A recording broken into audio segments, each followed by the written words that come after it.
I'm Dhruv Baker, and today I'm going to be cooking with this wonderful wild Alaskan salmon. It is genuinely one of my favorite ingredients to cook with. It's nutritious, it's delicious, it's sustainable, it's ethical, it's full of amino acids, it's high in protein, it's got the right kinds of fats, it's full of vitamins A, B and D, but really importantly for me, it's sustainability. The fact that they've got wonderful, wonderful biomass in Alaska, the fishing quotas are set so that it's never going to be at risk. And for me, going forward, I think sustainability is one of the key aspects when it comes to eating animal protein. So to recap, it's sustainable, it's ethical, it's nutritious, full of amino acids, full of protein, but most importantly, it's delicious. So this is one of my favorite recipes. It's incredibly versatile, quite straightforward, but takes in lots and lots of different techniques, lots of skills. Is a salmon and tarragon tart with a tomato and chive concasse and a rapeseed mayonnaise. 3 different components to the dish, the first of which is going to the pastry, so we'll start with that. But just to go through some of the ingredients for the filling: eggs, cream, and then we're going to flavour that up with some chives, some tarragon, a little bit of lemon juice and zest for a bit of florality and acidity, cayenne for a bit of bite, and salt and pepper to season that. And then of course, the star of the show, these portions of our beautiful wild Alaskan pink salmon. So first things first, we're making our pastry. Now this is a short crust pastry, and what that means is that it's going to be wonderfully light, but it's enough to hold and encase that wonderful filling. So we've got our plain flour, and to that we're going to add cold butter. Just pop that in. Now the first thing we need to do is just to work that quite lightly with our fingertips, and what we're aiming for is a kind of breadcrumb texture. So it's essential we do this to this point, because what we're doing is effectively coating those individual grains of flour with fat, and that will prevent them from absorbing water, and that will prevent that in turn allowing the gluten to form, which would make it stretchy but actually completely change the texture, make it a bit tough. So that's what we want to avoid. Just add a pinch of salt, and now I'm just going to start slowly incorporating a little bit of this cold water, and we just need enough for that to come together and hold its shape. So there's no actual measurement. We can't say it's exactly this many grams or this many mils of water, because the flour will absorb different amounts of water at different temperatures, at different humidities, at different altitudes. So what you need to do is just get it so that it starts to hold its shape. We're not far off actually. And it's always less water than you think. See, under a bit of compression, it's starting to hold its shape and form into a ball. So don't overwork it. So once it holds its shape, we're going to wrap that in cling film and then let that sit in the fridge just to relax and rest for a little while.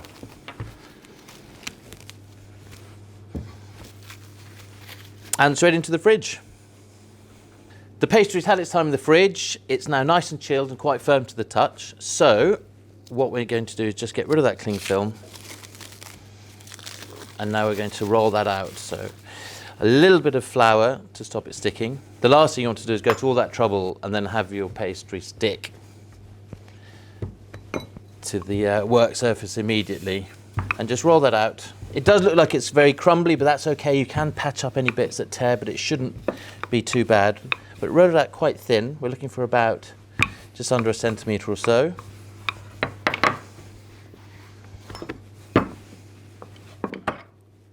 Just pop that in half.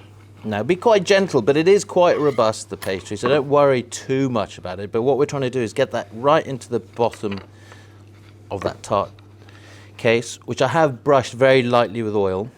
And also bear in mind is that pastry is going to contract, it's going to shrink, so you do want a bit of overhang, because what will happen otherwise is it'll contract, it'll shrink and it'll drop in. So what you'll end up with is a very, very shallow case, which we want to avoid. Nobody likes a shallow case. And just turn it around with your fingers as you work it. Do not worry at this point if it doesn't look very neat. We can trim that excess off. And the other thing, which is going to make that help keep it shape, is some parchment, which we're going to scrunch up just so that it fits in there properly, and our baking beans. And that will prevent that shrinkage, that contraction as well. While the pastry is resting, we can now move on with the filling. So the first thing we're going to do is start to cook the salmon. Now, I'm not cooking it all the way through, just enough to set those proteins so that under a bit of pressure, those wonderful flakes just start to come apart. And that's going to take no more than sort of 10 to 12 minutes in the oven. A little drizzle of olive oil and just a pinch of seasoning. So a tiny bit of salt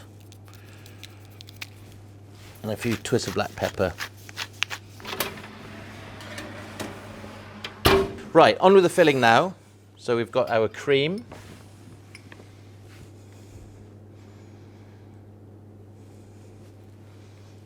one side.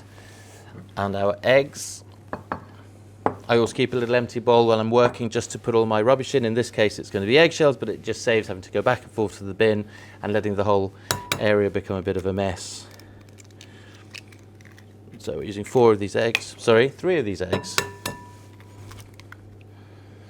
we go. And now with the rest of the ingredients. So cayenne pepper, a little bit of bite. You can leave that out. The beauty about recipes is like this, is once you've mastered the whole process of the egg and the cream, that's going to set the proteins. The egg's going to cook through. You're going to, denature those proteins. It gives you that wonderful light filling.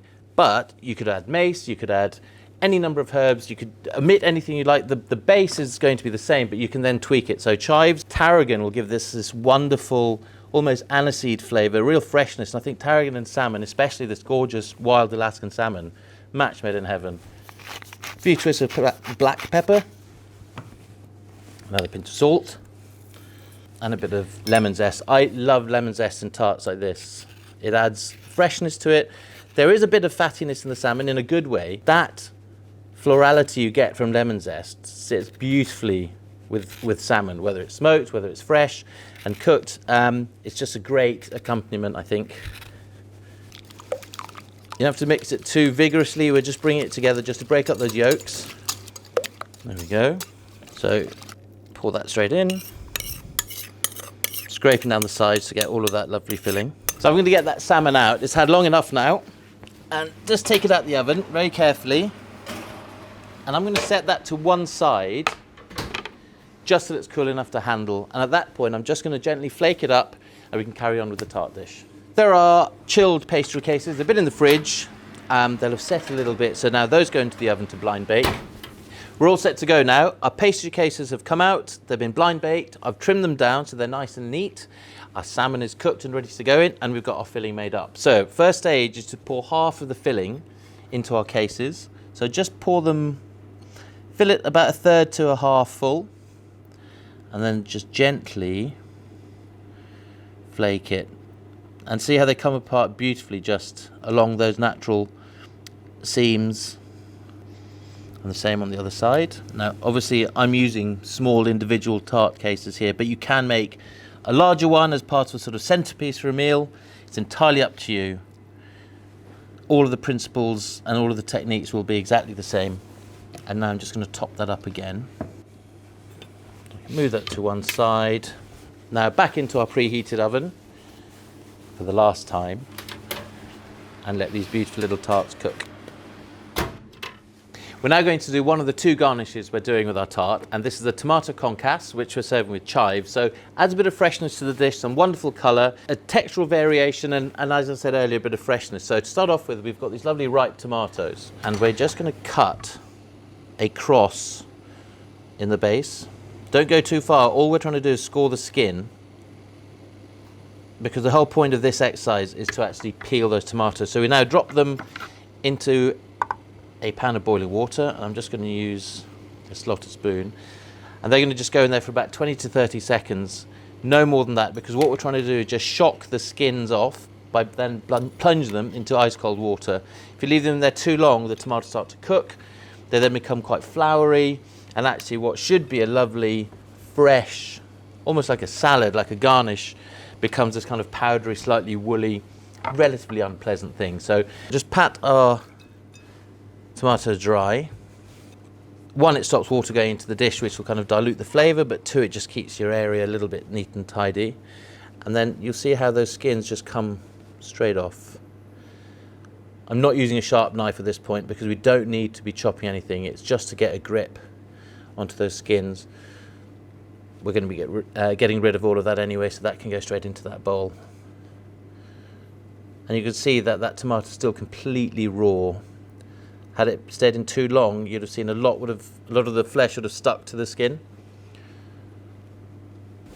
We're just going to halve these and then halve them again, so quarter them. Using our bridge method, cut them in half, and then do the same the other way, and repeat that with all 3. And then using a teaspoon, I'm going to bring my bowl back. We're just going to scoop out the fillings just to get rid of those seeds. So what we end up with is just those lovely skinned, de-seeded tomatoes, which we can then cut up. And now using the claw grip, which we'll have learnt, we are just going to cut lengthways along those tomatoes, so a julienne, and then turn that around 90 degrees and cut in the opposite direction just to give a nice, neat dice. Now it's entirely up to you how fine you cut them. You want a bit of texture, so you don't really want to be mincing them, but at the same time you don't want huge bits of tomato, because we are trying to make this a slightly refined element of the dish.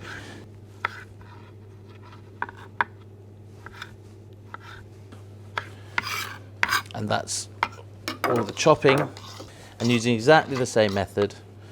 We've got our chives onto the board, thumb out of the way, and just cutting them quite finely. You don't want them too fine. Now you'll remember that we have added chives into the tart, so this will echo or mirror that allium flavour. So chives, lemon in half, catch any pips in our fingers, a little bit of seasoning, salt and pepper, little splash of oil, and then just stir that through. And that can be set aside now, so you can make this in advance. And this is our next garnish. So this is a rapeseed oil mayonnaise to go alongside our salmon tart. Very, very straightforward. So we're going to start with our egg yolks, 2 teaspoons of mustard, which will add a little bit of piquancy, not quite heat, but just adds another dimension to that mayonnaise. Lemon juice. So when you've got a fatty emulsion, or an emulsion in this case, it's great to have a bit of acidity to sort of balance against that. And now we'll just start to very slowly incorporate our rapeseed oil. Now you can use vegetable oil, you can use olive oil. I just like the nutty flavour you get from rapeseed oil. It adds another dimension, as I said, and it just sits there beautifully alongside the flavours of that salmon, the tarragon, and the concasse.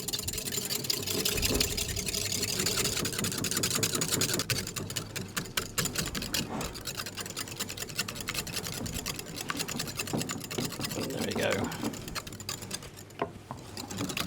See, it's thickened up beautifully. It's glossy, it's rich, it's got that beautiful, vibrant golden colour from that rapeseed oil. Now you might taste that and think it needs a bit more acidity, but remember there is lemon with our concasse, so think about the components of the dish, think about the finished result, think about how all of those come together. So if I was saving that on its own, I'd probably add a bit more lemon to that, but as I have got acidity from the concasse, I think as a rounded dish, it should all work together perfectly. So that's all of our components done. Now it's time to get our tart and assemble our dish. So the tartlets have had their time in the oven, and actually I can smell they're cooked. And you get that wonderful smell from the pastry when it's cooked, and the whole room's filled with those gorgeous smells. Our tarts are cool enough to handle now, so I'm just going to take them out of their cases. Look at that, that's exactly what we're looking for. Onto our plate. We'll serve our concasse just on the side. Last finishing touch is a lovely, generous spoonful of that mayonnaise. And that's our dish, our wild Alaskan pink salmon tart with tarragon, our tomato and chive concasse, and our rapeseed oil and mustard mayonnaise.